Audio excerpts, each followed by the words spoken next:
The F-150 Lightning is the most important electric vehicle ever. The F-150 has been the #1 selling truck for 40 years, and they've only been making it for 45 years. With this transition to electric in its infant stages, Ford took the best-selling truck and made it electric. They didn't compromise on anything. It's a full truck complete with a truck bed, the ability to tow, charge all of your gear, haul stuff, and even power your house. This car is so popular, you can't even pre-order one anymore. I'm Kevin the Tech Ninja, and these are my real thoughts after 1 week with the Ford F-150 Lightning.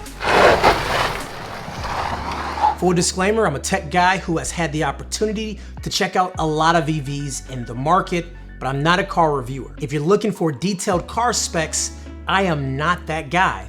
You're not that guy, okay? But I'll give you my experiences with the truck for 1 week. This truck was loaned to me by Ford.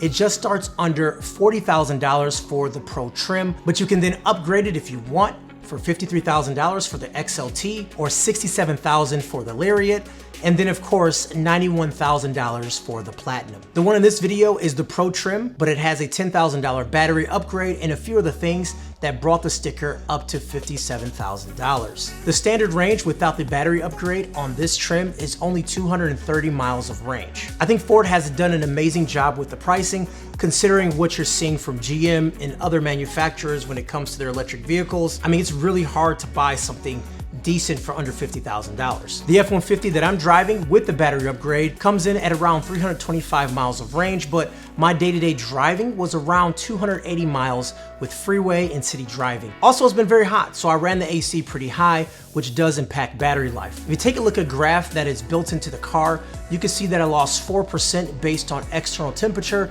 and 5% based on climate use. So this truck feels like a normal F-150, and it has all the truck features that truck owners would love. And I think that is the key. It doesn't feel much different. So if you're a truck owner and you're switching to this, the main thing you're gonna notice is that it's quiet and fast. Let's take a walk around the truck and let me point out some stuff that I think is pretty cool. First of all, I love the front of this truck, right? Coming down the road, when you look at it, you know, it definitely looks like a truck. It looks like an F-150, which I think is the objective, but it doesn't have the radiator in the front, right? It is an electric vehicle, but it still has the same styling as an F-150, which I like. I absolutely love these lights right here. I love how it looks, especially at night when it lights up. I think it looks very attractive. And of course, we have this right here in the very front, and we have our hitches at the bottom because after all, it is a truck and you gotta have those things. And then we pop open our front, we can see the massive front and how much space you have when you actually take a look inside the front. Now this right here is the thing that gets people every single time. This can hold up to 400 pounds and also 400 liters of fluid. So you have a lot of room in here inside your front, and you also even have more space down below as well. So you have a lot of space in here for whatever extra stuff you may need. So that's one cool feature about this that I absolutely love. And also take a closer look here. You also have this measuring device right here, so you can actually measure things. So you actually have a full ruler here up to 3 feet. This version has the 18-inch wheels, but obviously you can go up larger when you go to different trims. You have our mirrors here with the lights at the bottom. Everything here is very standard, very truck-like. Now, I gotta be honest, I'm not a truck person, so I may be calling out things that every truck has. It's just kind of the nature of the beast, but at the same time, this is what I like about this truck. This right here is really cool. It says Lightning. It has this black and blue color scheme that I think is really attractive. This is why people are stopping me when I drive this truck and asking me about my experience with it, because it's a freaking Lightning. Like, people know what this means now. And I think this is big for Ford. And here at the very back of the truck, we have the Lightning logo next to the American flag. So you know exactly what it is when you look at what this truck is, but at the same time, it's still an F-150. Like, I can't get over that enough. It is an F-150, but it's the electric version of it. It's the Lightning F-150. And then on the opposite side of the truck, we have the Lightning logo here once again. And then we'll come over to our charging port. This is it right here.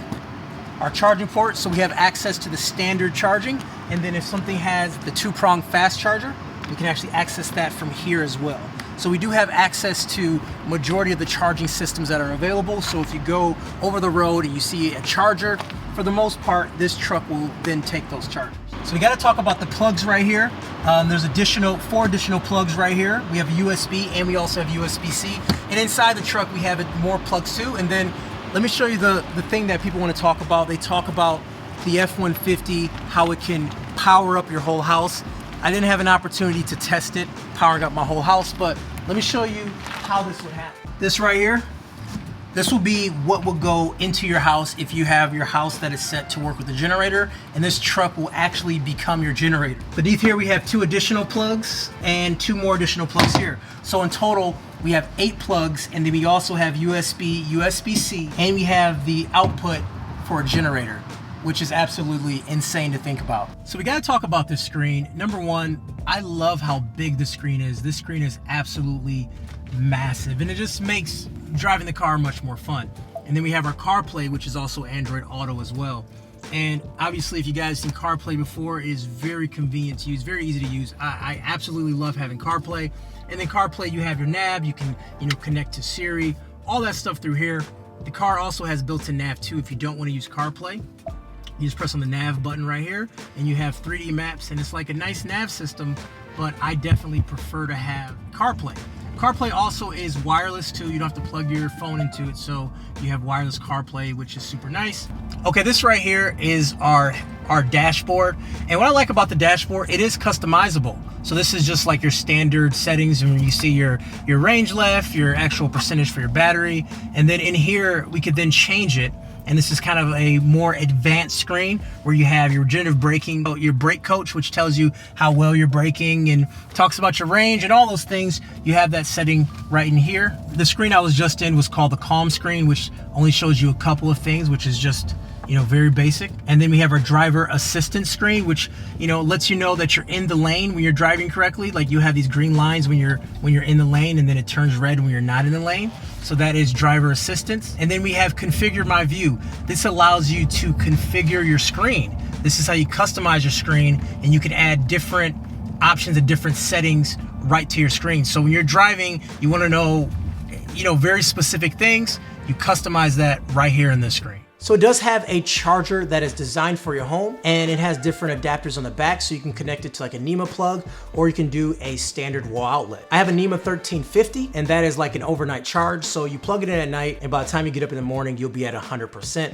It may take 7 to 8 hours. Now, if you plug it into a normal wall plug, that will get you around 30 to 50 miles of charge overnight, which definitely isn't ideal. Now, I know Ford or your energy company has rebates to get a charger in your house, so that's something you should definitely take advantage of and kind of look into before purchasing this truck. We need to discuss over-the-road charging. Now, being honest, as a Tesla owner for the past 5 years, that has always been my argument with other people who talks about EVs. I'm like, the supercharging infrastructure is better than anything else. And although it is better for travel, I was surprised that the selection of charging for the F-150 was a lot better than expected. Of course, your miles may vary, but for me, I had 4 charging locations within 10 miles of my house. 2 were destination charging, so like if you're going to a movie or out to dinner, you'll plug it in, and then you'll get around 60 miles of added range during that time, and the fees are different. I know some restaurants near me, if you eat there, they'll plug your car in for free. And the other 2 were fast chargers, which exceeded my expectations.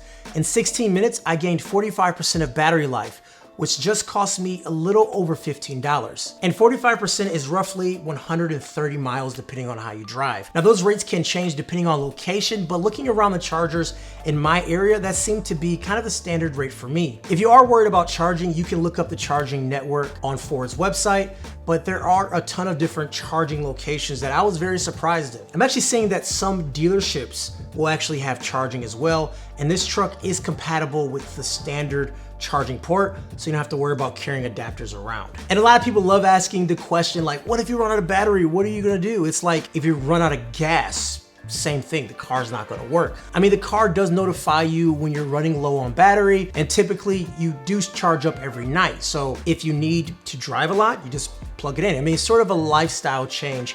I have never once been in a situation where I felt I was going to run out of battery. Now, I did test the truck's battery to see how low I can get it.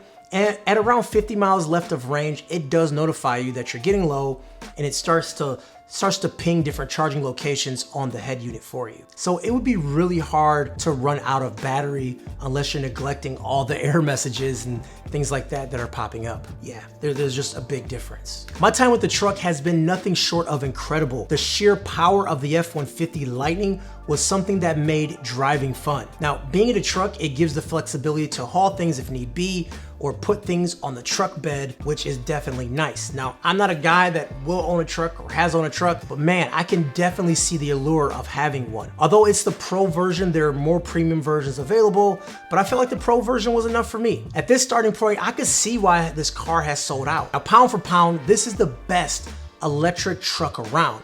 And I might say electric vehicle around. Anyways, guys, it's Kevin the Tech Ninja here. I hope you enjoyed the video and my time with the F-150 Lightning. Thank you so much for Ford for sending it out, and I'll talk to you guys later. Take care. Peace.